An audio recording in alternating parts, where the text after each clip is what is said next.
Hello.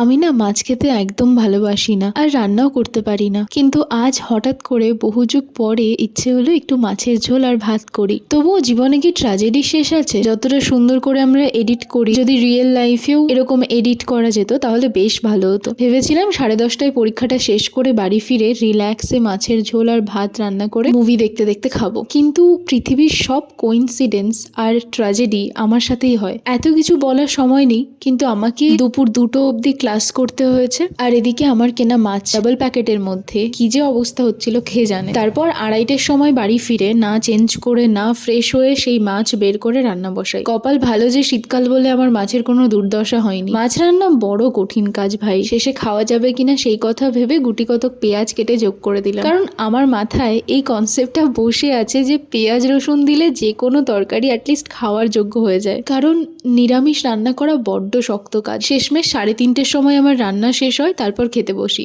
ভালো তো হয়নি, কিন্তু ভালো বলতেই হবে, কারণ অনেক এফোর্টস দিয়ে রান্না করা। শেষে নিজের পিঠ চাপড়ে বলার মতন অবস্থা যে ঠিক আছে, নেক্সট টাইম ভালো হবে।